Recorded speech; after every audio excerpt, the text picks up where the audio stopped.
Welcome to month 5 of Cheshire Quilters Guild 2020 Mystery Fractured Squares. This month is the reveal, but I'm not going to show it to you right away. I'm just going to walk through the steps and we'll see how it comes out. The first thing we're going to do is we're going to take the fabric ECE Flying Geese and some fabric A rectangles, and we're going to sew them together. There's going to be 20 of these, but we're just going to sew them together with the rectangle along the wide part of the flying geese. This is very important for the design to come out. We need to have it to look like this. So let me go ahead and sew those, and I'll meet you back here for the next step. Okay, so here are my geese with their rectangles, and I've pressed toward the rectangle as shown in the pattern. And now what I'm going to do is I'm going to take 10 of these. There's 20, but I'm going to take only 10 of them, and I'm going to make a block row by putting the larger half square triangles that we made on either side. And when we do that, we're going to press these seams open, but we're going to sew. Make sure we watch the orientation so that the background is here, here, and there as we sew these 3 pieces together. We're going to make 10 of those, and I'll meet you back here when I have those done. Okay, so there's that unit made, and as I said, we pressed these open. For the next step, we're going to need to bring in the other 10 units that we made, like this, plus the 5 square units we made, and with them we're going to make another row. This, and we're going to press toward the white rectangle, and they're going to make 5 of these. So I'll meet you back here when I have mine done and pressed, and then we'll see where we go from there. Alright, I have the 5 of these done with my seams pressed out. So now we need to move on to the actual block. So, keeping the symmetry of the white of the background rectangles against the square and square, we're going to sew one of these units on either side. So I'm going to have one here and here. And that makes block 1, and we're going to have 5 of these. So let me make my block 1s, and I'll meet you back here. The one thing I want to say is the instructions say to either press these seams open or toward in this direction, so it's out away from the squared unit. So I'll wait until after I get them sewn to decide which way I'm going to go, but we're going to either press these open or away from the center row. Okay, so there's my pile of 5 block 1s. And so now the next thing is to build block 2. So to do block 2, we're going to start like we did before with flying geese and rectangles. Last time we sewed them on like this, but that's not correct for this step. For this step, we're going to sew them on the outside of the geese. So we're going to sew the rectangles on the pointed end, and in this case I would recommend that you sew with the rectangle on the bottom so that you can watch and make sure you don't chop off your point as you stitch through with your 1/4 inch seam. Don't go stitching along and then go in order to make sure you hit the point, but try to make sure that your where you're stitching your 1/4 inch seam goes right through the point of your goose, so that when you press it toward the rectangle you see the tip of your goose. So let's go do that. We only have 8 of these, So it'll be a much quicker process than the last one. And I'll meet you back here. Okay, now that we've got these made, we're going to have 8 total, and we're going to sew them in on either side of our quarter square triangles that we made. So that we're going to have 4 of this combination. And once we do this, we're going to press toward the white rectangles again, or our background rectangles. Okay, see you back here in a few. Alright, so there's those rows made, and again we pressed toward the background rectangle. So I'm going to set these aside, and now I'm going to get the small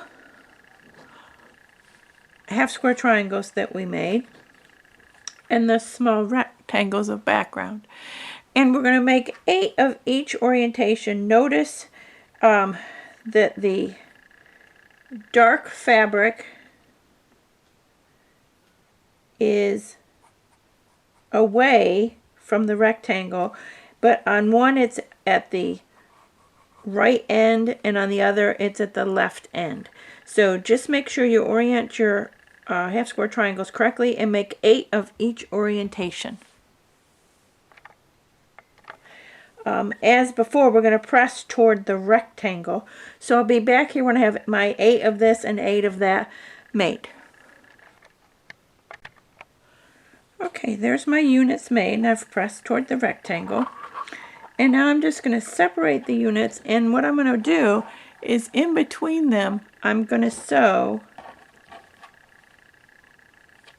the remaining half square triangles, the large ones. So I've got 4 pieces sewed together, so I'm going to sew them together in pairs, and I'll sew this together. For these 2 seams, I'm going to press away, and for this seam I'm going to press it open. So I'll meet you back here when I have all 4 pieces sewn together. For these, there'll be 8 of these that I'm making, and I'll meet you back here and we'll see what it looks like and what the next step is.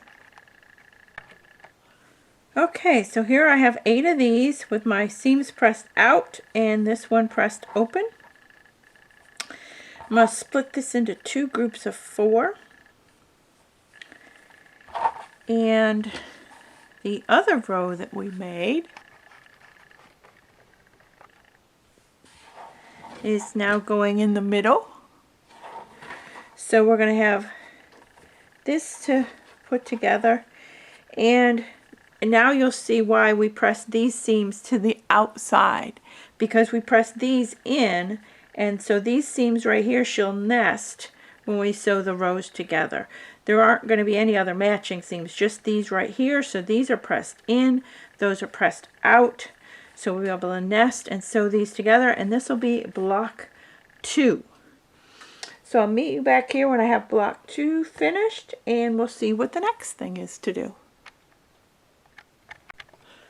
Okay, so there's my 4 block 2s. And now what we're going to do is we're going to start putting the quilt together now that we've got our 2 blocks made. Okay, so now what we're going to do is we're going to put our rows together. We've got a block 1 on either side and a block 2 in the middle, and we're going to make 2 rows like this. And I hope you can start seeing. See, we have this fractured square here, and then the green, in my case, is making like another layer of it exploded out. So I'm going to make 2 of these rows, and I'm going to press the seams toward the center block, toward block 2. So I'll come back when I've got that row, those 2 rows put together, and we'll see how to put the 3rd row together. There's our row. We've got 2 of them. And we've got 3 blocks left. And we're going to put them together with the square, square, square and a square in the center. And so block 1 in the center and 2 block 2s on either side. Now it's important when we position the blocks and that this hourglass unit is in this direction, with the half square triangles on the top and bottom. So don't mistakenly put the block together this way. I mean, you can if you want to, but you aren't going to get the design that I created unless you put them together this way, because that gives us that exploding block in the center, or square in the center, where we start here with a square, that fractured square, and then the green fractured square. And you'll see when we put the next blocks on how that all comes together. So let me sew these together. Since we pressed the other ones in, we're going to press these seams out. So I'll be back in just a few. You won't even notice the passage of time because of the magic of video. So I'll come back when I have this row done, and then we'll look at how the whole quilt gets put together. And here's the second row finished. So the next thing to do is to put these together, and we've got two of one and one of another, so we're going to put the other two rows on either side of this one and stitch them together. We're going to press the seams between the rows open, and so let me do that, and then when we come back I'm going to put it up on a design wall so you can see better what we've got. Okay, so there's our 3 rows sewn together, and I hope you can see the design of the fractured squares. So the next thing to do is to add the borders. So let's see how we do that. You have 4 strips of background that you should have cut, and I've cut them exactly to the length that it says. I'm a very accurate piecer, so my quilt top measures exactly the right size. Some folks like to measure the quilt center in 3 places, in the center and toward each side, and average those in order to figure out how long to cut the border pieces. If you are to do that, you need to put on the 2 side border pieces first before you measure to cut the border pieces for the top and bottom. I'm going to sew those on. We'll see what it looks like. Okay, there's the inner border finished. Now I'm going to lay the outer border on the design wall just to see what it's going to look like, and I'll talk a little bit more about putting on borders. Okay, so there's where my outer border strips are going to look like, and you can see there's my focal print that I've used to pull the other fabrics. What I want to say about putting on borders is, once you determine what the length is, whether you just use the measurement or you measure your quilt and take an average to figure out how long to make your border strips, you do want to pin them when you put them on. And the way in which I do that is I pin at each end, find the middles, pin the middles, and then put however many other pins I need depending on how big long the border is. This one I probably use a total of 5 pins. 1 at either end, 1 in the middle, and then 1 in between each of those. So for a total of 5 pins on each side as I pin it on. You want to make sure you spread the length of the border piece evenly across the edge of the quilt. You don't want it to end up with you got a kind of a bubble of it in one place and it's stretched in another. So that's why I always pin my borders on, and I do it in the manner I just described. At either end, in the middle, and then having the distances between the pins until I get enough pins in so that I know it's not going to distort the edge of the quilt. So I'm going to put my outer border pieces on. I'm going to press to the borders, and then I'll show you what this top looks like finished. And then I also have a couple other tops to show you. So I'll meet you back here and we'll see what we've got.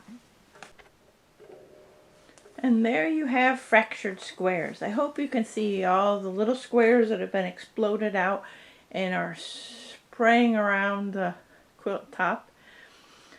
I have 2 other tops to show you, so hold on. There's the next one made with blue and green, and there's some metallics in this fabric, so in person it looks much more stunning.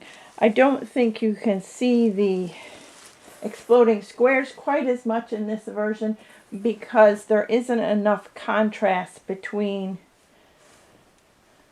I think it's fabrics E and C.